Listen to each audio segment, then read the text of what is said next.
Good morning, good afternoon, and good evening, of course, depending on when you're viewing us. Welcome to Around Town with Dave Walsh, and I am your host, Dave Walsh. Our show covers the great events and happenings in the town of Stoughton, and the folks who make those happenings happen. Today I have with us the sheriff from Norfolk County, Patrick McDermott, and Officer Cheryl Bambery. Hopefully I didn't butcher that name. Great job. I had a hard time pronouncing it. That's my problem. So welcome to the show. I'm glad you guys came on. Thank you. Thank you for having So what I me. usually like to do at the beginning of our show is like to kind of introduce yourselves and tell us about the Sheriff's Department. Great. Thanks, Dave, for having us on, and it's always a great opportunity to talk to residents throughout Norfolk County, and this is a great medium to get the message out, so appreciate you having us on. Thank you. My name's Patrick McDermott. I've actually represented the town of Stoughton since 2002. Wow. I started as the Register of Probate for Norfolk County. I served for 18 years in that capacity, running the probate and family court, and in 2020, I ran for the unexpired term, 2 years of Sheriff Bellotti's term. He had taken off to run as the president of Quincy College, and so it left a vacancy in that position. The governor had appointed an acting sheriff, and then it opened the door up for me to run for the Democratic nomination. I was successful, and I was able to win that election in 2020, and then all of the Massachusetts sheriffs were on the ballot in 2022. For a 6-year term, and I was blessed to be elected by the people of Norfolk County yet again. And so I'm in year 3 of that term right now, and I've just been elevated to the president of the Massachusetts Sheriff's Association as well. So a lot of things happening, at least in my professional life. And as for the sheriff's office, it's most people have seen the jail on the middle of 128 in the highway. It's the only jail built in the middle of a federal highway system in the country. Yeah. But that's pretty much the day-to-day operation for the sheriff, is the care and custody of inmates who are incarcerated at the House of Correction up to 2.5 years or awaiting trial. And so we have 5 district courts and the Superior Court in Norfolk County, and so those cases come through the district attorney, and people are held pending trial at the Norfolk County House of Correction or sentenced after a jury of their peers has convicted them and the judge has sentenced them to us. So that's the predominant thing that we do. Mm-hmm. But we've set our mission at the Sheriff's Office based upon 4 pillars, and that's prevention, intervention, education, and hope. And so we work directly on a day-to-day basis with those justice-involved individuals on making sure that they're better prepared when they come out and live amongst the people of Stoughton or Quincy or Bellingham, Foxborough, all the 28 towns that I represent. And that's my number one role. Mm-hmm. But what we also do is we've expanded the office of the sheriff to include community engagement. Mm-hmm. And the community engagement piece is a very important one, because the sheriff's history, the history of the office of the sheriff, is based upon old feudal times back in England, and where communities would come together as shires. We talk about the Hobbit and right. Lord of the Rings, right. And you hear about right. Bilbo Baggins and the Shire town. Well, shires were formed back in the feudal times, and were able to be, pursuant to the edict of the king, were to elect a local reeve, they called it, and the transition of reeve is guardian. So the reeve of the shire, the guardian of the people, translated over the course of time, the shire's reeve became the sheriff. And that job actually came over with the people from England to the United States, and we've had sheriffs throughout the United States since the beginning of our country. And so there's over 3,000 sheriffs nationally, and we here in Massachusetts, do a little bit things different than other jurisdictions do, but it's to engage the community and make sure that the people are safe. And part of the programs that we run are for our youth activity programs, our youth leadership camp, our senior programs, which are vital to the people of Stoughton and the rest of the county. So we want to make sure we get out as much as possible to show people what we're up to, and really to encourage them to participate in our programs, because they're really about public safety. Yeah, and we know there's a bunch of senior programs. I know Officer Bambery here, if you want to give an introduction. I know I think she's from your senior programs stuff. Yes, so I do the outreach for senior programming. My name is Cheryl Bambery. I've been at the Sheriff's Office for about 29 years. Started off as a correctional officer, and then we come up with these programs for seniors, and I was lucky enough to be able to be put in a position where I can go out and do these programs that the sheriff has There's created. very few people that do it better than Cheryl. Yeah. I mean, Cheryl has mastered the art, and she has a great disposition in terms of engaging our community members, specifically our senior population. you walk into the room. I'm supposed to be the star of the show, but Cheryl takes over. That's the end of it. So, but she's really been a vital resource for the sheriff's office in terms of our community outreach. And Cheryl has single-handedly kind of put together a lot of these programs and to engage our seniors, building up the numbers of people participating. So, in a lot of these programs, like Norfolk County is one of the luckiest counties in Massachusetts because we have more programs for seniors and the youth than any other county in the state. Wow. They're all provided free by Sheriff Patrick. Yeah, and all these are free. Well, they're free, Supported but they're by supported by the Commonwealth, Yes. obviously, and the taxpayers. We run a pretty lean budget, but we make sure that people in the county know that we're reinvesting in their public safety. That's what it's all about. They pay their taxes, they pay our salaries, but we want to make sure that they get a benefit from it, and that's including our dealing with our incarcerated population and making sure that they're better citizens when they return to the communities, but also creating an opportunity for people in terms of those prevention programs that keep people safe. And that's why our senior programs are so vital. Right. You know, And that community investment is a good thing for keeping people keeping people safe and we have proven this isn't just pie in the sky kind of stuff. These are proven techniques that are very simple to do, very simple for us to administer. And all we need is people to participate in them. And these are life-saving programs as well. And we've had between our Are You OK program, our File for Life program, our Yellow Dot program, which we can all go into a little bit of details too. Yeah, with I think these are life-saving programs. Yeah. And so, Cheryl has like a very simple program is our File for Life. And Cheryl, if you want to show like at least what we do with our File for Life program, it's a very simple concept. We have this is a larger version. It has a magnet on the back. We have a smaller version of the File for Life, and each one of those has a packet of information that you fill out. It's a blank sheet that talks about who you are, your medical information, any medications you might be on, any illnesses that you might have, emergency contacts, doctor. And you might say, well, what's that all about? Where am I doing with this?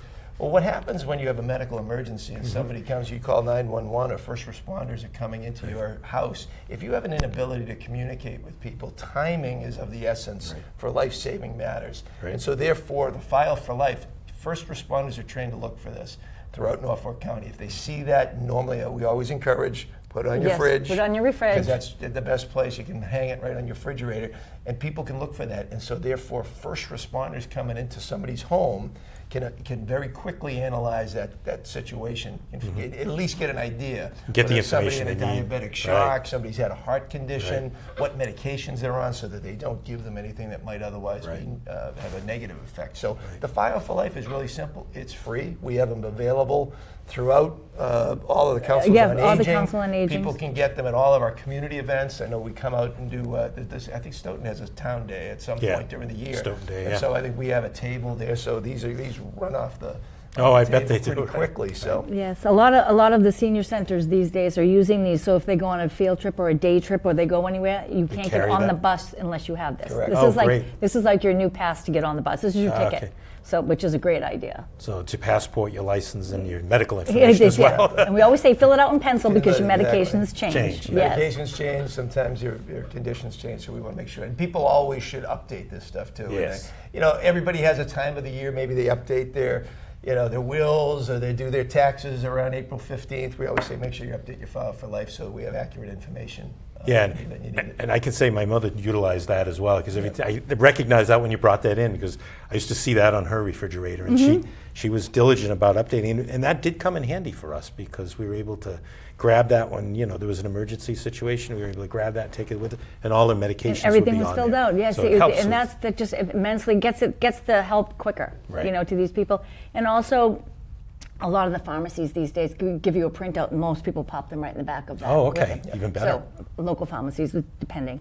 Yeah, so that's good. So that's the File for Life, and then I Yes. know you have another program there with the yellow. This is the Yellow Dot program. Okay. So Yellow Dot program kind of incorporates our File for Life program. It's the foundation by which we have a lot of our residents, and we always market to seniors, but this is a program. These are all programs for anybody. And certainly the Yellow Dot program is something that would be affixed to anybody who's driving, and so we market it to seniors. But you would affix this yellow sticker onto your car, which would indicate to first responders that there is a file for life in your glove compartment. And that would indicate to them, in the event that you have a medical episode, in the event that you're in a car accident, that they can look immediately, and once again, timing is of the essence, to get that information readily available to first responders so that emergency first aid can be done. And I say it's marketed to everybody because it could happen to anybody. Car accidents, medical episodes don't just happen to seniors. It happens to anybody. And if you have a heart condition, if you have diabetes, and you could go into any kind of medical episode, this is a program that you should just have. It's a simple, it's a free insurance program, basically, that says you'll be handled diligently by first responders in the event of an accident. And you can put as much on that or as little as you want. Some people are very concerned about their privacy issues, rightfully so. But that's the program that we have. And so anybody that is interested in signing up for it, Cheryl goes out and does this. It's a little bit, there's a little work that goes into it. Cheryl, if you want to maybe talk about what we need from people to get them going. When people come, they have to just, they come and they fill out this information right here. We give them the instructions on where to place this on the back of their car, back driver's side window. And we always just tell them that it's like the golden hour after an accident. That's the life or death situation where we can get you the help you need. And if you have this information, it's a nationally known program, like the sheriff stated. All we do is we take your picture and we put it on the front of the envelope. And we put that picture there just because if there's an accident and the face is like really damp, there's a lot of facial injuries, we know which person this medical information goes to. And a lot of people say, well, I don't have a car or I don't drive. They can take this with them. And they can have the yellow dot just taped onto the back of the driver's side window. So that way, when the first responders see it, they know that in the glove compartment there will be some information on the driver or the passenger or both. Okay. All right, so the person's picture shows up on that, and that's the actual envelope that goes in the glove compartment. Yes, we take the picture and we affix it. Is it this that goes in there, the file for life? Is that what goes in that envelope? Nope, this is what goes in that envelope. It's the same information. Exactly the same. Based upon the file and file but for life this is just because it's the program, so this is the information that goes inside. Okay. With the yellow dot. So, but it's pretty much the same, like the sheriff said. Yeah. I was going to say she took advantage of that one because I remember the yellow dot on the driver's rear window. So, so I guess the other one is Are You OK program. Do you want to talk through that one? That's another. So our Are You OK program is our signature safety piece, and we're very proud of what we've been able to do in terms of getting folks on the program. It's a simple program that basically calls the senior every day at a designated time that they pick. If they're early morning people, we get them in early. If they're a little bit later, it's a little later. But it's an automatic phone call that goes out, and it basically asks a senior to identify that they pick up and are they okay. Press 1, and then you're all set. When something happens that doesn't allow a senior to pick up on that automated phone call every day, that actually triggers a system that Cheryl monitors. That we get an immediate notification that Joe Smith hasn't answered their phone call, and therefore we need to initiate additional phone calls. And so Cheryl usually gets on, or one of our staff starts calling that person individually. When we don't get a person to respond to our phone calls, we assume that there might be something wrong, and therefore we initiate first responders response. We contact neighbors maybe because we have information that would say call my neighbor next door if they live in a senior building or a condo. Certainly call my loved ones, my son, my daughter, my best friend, whatever. So that this actually has saved lives. We've actually had several saves over the last couple of years. Just recently, Dedham was a save. Cheryl, why don't you expand on it a little bit more, because you've been directly involved in the administration of this program. I just get to shout about it all the time. And I think I saw your picture on one of the press releases of... Yes. Yeah. This program has been in existence for about 25 years. Wow. And we actually started out in Stoughton. We started with a pilot group of 20 people. And I went around with the police officers, and we went to each senior's home just to, so I could get a feel of how it worked, and I could explain to them. But we started off in Stoughton with 20 people. The last two, we've had a save in January of this year, and then we had one in September of last year. And basically, a woman did not answer her call. And normally, you could say, oh, maybe she went to the bathroom, or maybe she forgot to call me. We don't take anything for granted. We have to assume that, like the sheriff said, that there's a problem. So she didn't answer. I kept trying her a number of times, and she still didn't answer. So on about the fourth time, the woman in Canton picked it up, and she said, "Cheryl, I'm not okay." And I said, "Oh gosh, okay." She said, "I fell off the bottom step. I don't know if I hit my head or not, but I can't move. I'm on the ground." Oh boy. So I just instructed her to stay where she is, don't do anything. And I said, I'm going to call 911. Is that okay with you? Of course. Sure. So then we called. And she ended up going to the hospital and had a broken shoulder. So she was in rehab for a few weeks, but she's back and she's okay now. Then the recent save we just had in Dedham, the woman didn't answer her call. And her point of contact was another woman who was on our program who lives in the same building with her. Okay. So I called her friend, I'll just say Dottie. I called Dottie and said, "Can you go check on Mary? She's not picking up, and that's not like her." Because you kind of get to know the people and what their habits are, but you still have to act upon it. Sure. So she went, she said, "Oh, I'll go check on her." So she went and she carried her phone with her, and she just said, "I can hear her yelling, 'I need help, I need help.'" So I said, "Okay, go in and help her. I will have call 911 for you and get them on their way, and then call me right back and let me know what's going on." So it was perfect. So that woman ended up going. She was dehydrated. She had the flu, and she was too weak to get out of bed to answer her telephone.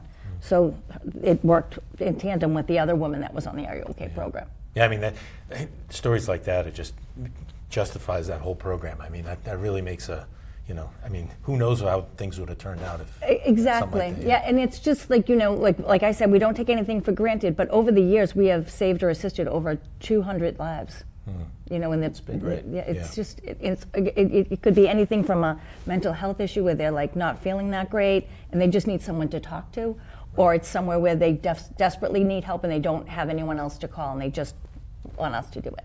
So that's great. And with all these programs, especially for the seniors, senior population, I mean, how do they actually get to participate in these? I mean, how do they engage to be able to, have the File for Life, get their Are You OK call? I mean, who should they reach out to, I guess, to? So we're in constant contact with all the Council on Agings in the area. With the police, the fire, they're all aware of all the programs that we have. And we go out and we promote them throughout the different agencies. I can get a call from the certain police that maybe want me to go to a certain building. The housing authorities, all those places we go out, we give them our material. We have a curriculum that we do like 9 different programs, and we can from Are You OK to Fall Safety to File for Life. So there's all these programs. It's like an a la carte menu that we offer them, and they can pick and choose what they want in the order they want it, and we just get out there and get the message. Yeah, I can't imagine not wanting to take all of those as a senior, Well, you know what? One of the things with the Yellow Dot program, it's not in a lot of other counties, and a lot of people, Dukes County, Barnstable, they always reach out and just, "Oh, can you send us some of these?" Well, we can't send it to you because it's a program that needs to be explained and you have to initiate. And it needs somebody to administer it that's right there on the scene to do Yes. it. And because of the generational things that happen, we have a very large senior population coming on in the next 10, 20 years. And I'll be one of them. Technically, I'll be in the next 10, 20 years, I'll Join be the in club. the game. So there is a bunch of us that are going to be there. Right. So I'll be there in March. it's the silver tsunami coming. And so we want to make sure we're prepared for that and that we equip the residents with tools and resources that would help them. And these are the things that we just don't sometimes think about oftentimes to prepare ourselves for it. So we want to make sure that people avail themselves. And so you can certainly go to your Council on Aging, which is great. But I also want to emphasize, too, there are a lot of people that live by themselves. Well, that's kind of where I was going. A lot of people live by themselves. And whether you have medical issues or not, anybody can slip and fall in their house. Right. I mean, anybody can have a medical episode at their house. Anybody can do so and need some help. So we want to make sure if you live by yourself, avail yourself of programs like this. I talk about, we go out and do a lot of reach out to veterans groups. There's a lot of disabled veterans that are living at home by themselves. And here's the thing, and I want to emphasize, too, to the loved ones out there, to the doting sons and daughters. Caregivers, yeah. We love our parents. We love our, and we want to make sure that they're okay. But even us, as loving as we are, and I was this way with my dad. My brother and I didn't check in with our dad every day. And so this gives that added extra insurance that somebody will be checking in on. Yeah, and I think, the Senior Center is a great resource to connect to it. I just want to make sure that the seniors understand they can call the senior center, because not everybody goes to the senior center, right? Yes. So they can certainly call down there to get the information they need. They don't have to necessarily go down there, right? So to make the connection, I just want Yes, and you know. like HESCO services and social elder services, we're in contact with, in constant contact with all of these people. We're always touching base, seeing what they need, how we can help them. We talk to their caregiver groups, the Visiting Nurses Association. We're out there.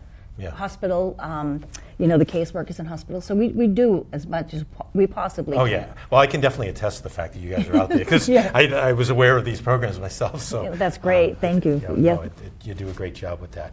So I guess as we're winding down, one thing I wanted to touch upon is scams, right? So seniors and many of us are all subjected to the latest in scams. And I know you had a little short blurb that has been broadcasting about We had a one of the couple of them. scams. Yeah. it is. So Today's 21st century technology, You're getting inundated with, these devices here are a godsend. They're beautiful, they're awesome, but there's more power in these things for good and for nefarious activity going on. So I think a lot of people are experiencing text messaging that comes in, asks you to click on something. There are banking scams that come in through your phone, your email. The sophistication of the criminals these days, they can actually replicate your bank notices, even in the old-fashioned, the snail mail in the U.S. Post Office. And the problem with these is they're very difficult to catch. By the time you get access to, and it's sadly almost too late all the time. We usually get the call after the fact, after the person has transferred money, and kind of feels all of a sudden, wait a minute, this doesn't feel right. Right. And by the time we get, and I've engaged, I was actually at a meeting yesterday with the special agent in charge of the FBI, and Jody Cohen. She's fantastic, and she has a whole cyber security team that are engaged through the FBI. But it is very difficult to catch these folks. And so rather than, trying to put a lot of resources into catching folks, we want to make sure that we prevent them from being scammed in the first place. If it doesn't feel right, it's probably not right. And whether it's a text message that comes in, there are phone calls on the sophistication of artificial intelligence that can actually replicate my voice or your voice. Yeah. And they could actually, you could replicate your voice and call your mother and say, hey, Mom, I'm jammed up. I need $5,000. Can you, wire it over? Blah. I'm leaving a voicemail right now. And that's the danger. And so if it doesn't feel right, though, it's like, that's something Dave wouldn't do. What's that all about? You got to call it. And inevitably you called, hey, Dave, did you just call me? Yeah. No, I didn't. What's going on? So you get And that so call, you hang up, and then yeah. call the person who was supposedly that Correct. person. Yeah, your bank is generally never going to call you. The IRS isn't going to call you. The sheriff's office isn't going to call about a bail scam, say we have your grandson in, and there's just so many of them out there. But I emphasize it, the base point. If it's not feeling right, it probably isn't right. And just verify things. A lot of times there's charity scams out there that pull it, with the LA fires that are out there right now, or anything locally here in the community that goes on. There are a lot of scams in that way too. Come, support the LA fire.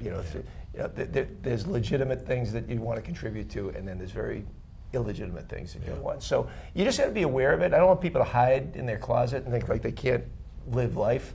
But just verify things. Yeah. And she gets something in the mail even. I mean, I've been scammed in the mail with Citizens Bank, Bank of America.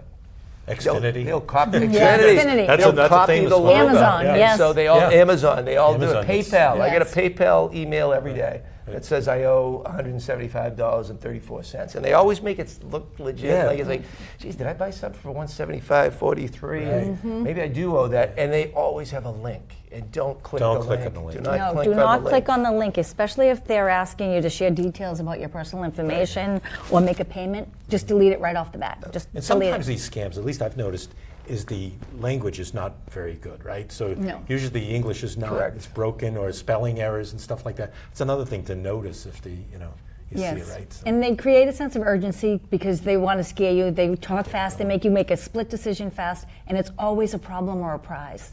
Yeah. There's a problem with your bank account, or you've won a prize, or you've won a lottery.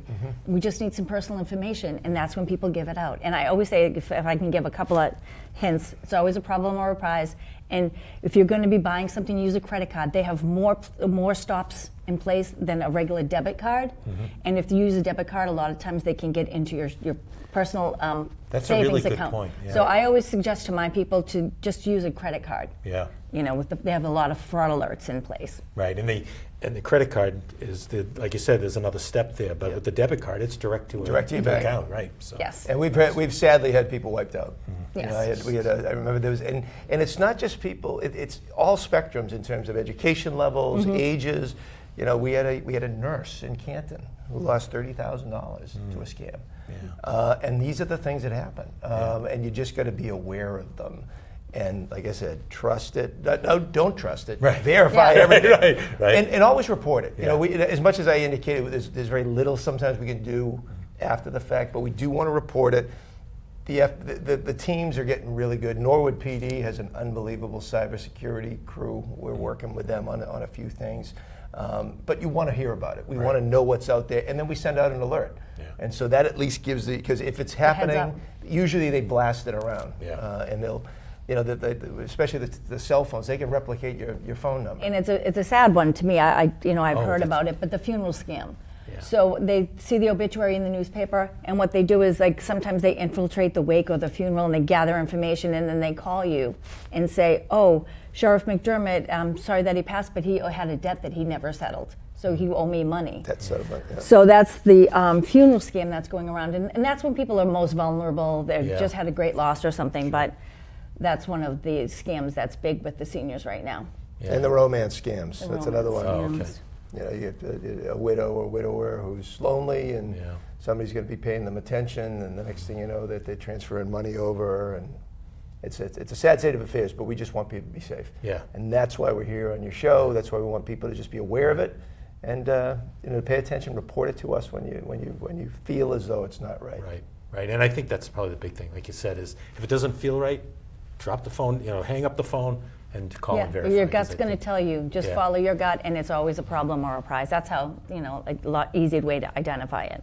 Yeah, and I've seen even on social media, somebody will post something up there about a text they got. And it's like everybody jumps on and says, "Hey, I got that same text, I got that same text." So it's a common, scam that's being like flooded out to a bunch of phone numbers. Well, that's what I also say is, a lot of people, like, they take those quizzes on Facebook, or they go online and they take all these quizzes. So as you're doing that, the scammer is gathering information on Those you. are Oh, you like clickbaits. you like blue eyes. Oh, you like this kind of flower. And then they'll call them, interact with them, and that's how they bait you and get you getting scammed. So I always tell them, don't do those little things that you're doing. Yeah, no, that's good advice too, because I think people think, oh yeah, it came from somebody else asking me about what I like, and Yes. so they fill it out and then they send it to somebody else, not realizing they're part of that. Yeah, whole, they're help their- providing information to people Correct. that don't really need to have it. Right.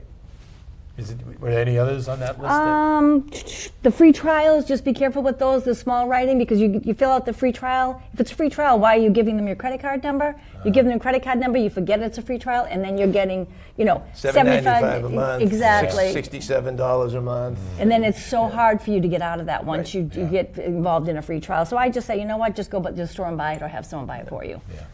And once again, credit card helps too, because you can actually put stops on those things, whereas your debit card, a little bit more difficult. Right. So- That's why I'm never a fan of the debit card thing, because Yeah. I think it's too close to the account. It's too Duties. And then the last one would be the tech scams, because a lot of people are having trouble with, as they get older, like they're not really familiar with a lot of the technology today. And there's like having people say, oh, we can help you. There's a virus. Let me take over your computer. Then they get in and they just they can get into all your personal information. Because a lot of seniors get nervous and they're saying, oh, you have a virus, and they get nervous. Let's just help you out. And they click on it. And next thing you know, there's no firewalls and they're getting in on their personal information and passwords and everything. That was just a recent one that just happened. I think that Yes. actually just made the news. I saw something about that. That's a common one. Yeah, it's the and- tech scams. Yeah. Yeah, those are big, and they're all targeted towards the seniors, because they're vulnerable population. Yeah, it's unfortunate. Yeah, because they're not all familiar with the technology. Yeah, and they're somebody not to that great help with sounds it. great, right? So, Yeah. but yeah, don't fall for that. Any others that you want to? So the tech scam, the funeral scam, the grandparent scam. Everyone's aware of the grandparent scam. That's like when they call and they say Johnny's in trouble. Johnny's in jail. Yeah, Johnny got arrested. If we're gonna keep it quiet, just give us $10,000 and then you'll be fine. Oh, is his girlfriend with him? Oh yeah, well his girlfriend's here. Then they provide the names, they feed the scammer the information. And then the last one that I'm just going to mention really briefly is the post office scam, USPS. They're telling people, we have a package that's undeliverable. Just give us your credit card number and we will, it's only $2.99. Yeah. Exactly, $2.99, and we'll get it on the way. And everyone likes to get a package, right? Sure. So they're giving out all kinds of information, my address, my phone number, and that's how they get scammed. And it's from the United States Postal Service. Exactly, I think, and you it know, looks I mean, that's legitimate. Yeah. You know. So there's a million scams out there. It's just, you just have to be aware, and we're just trying to give you the information. Yeah, no, to help you. I think letting our viewers know what the scams are, because I think we've all been seeing them. On the USPS one, I've seen myself. So, and like you said, they're getting more and more sophisticated. Yes. So No doubt. it's like you got to keep one step ahead. So I think it's always question the information you get. Is it real? And then make a decision. If you're not sure, verify. Always Yes, call. verify. You're always going to be able to call your local bank. You're always going to be able to call your credit card. You're going to be able to call your loved ones. Yes. Did you just give me a call? No, I didn't. So just always verify that stuff. It's just better be safe than sorry. I agree. So I think it's been great as we're winding down on time. I really appreciate you guys coming over. This was great, Dave. This was very informative. I hope our viewers definitely got a lot of information out of this. So I thank you folks for coming over. And I'd like to thank you, the viewers, for tuning in. Hopefully this was helpful to you, understanding the offers of the Sheriff's Department as well as the scams that are out there to be aware of. I also like to thank Luke, Anya, and Caroline and Chris for doing what they do behind the scenes to keep this show rolling. So this is Dave Walsh wishing you all a great day, and until next time, see you around town. Thank you.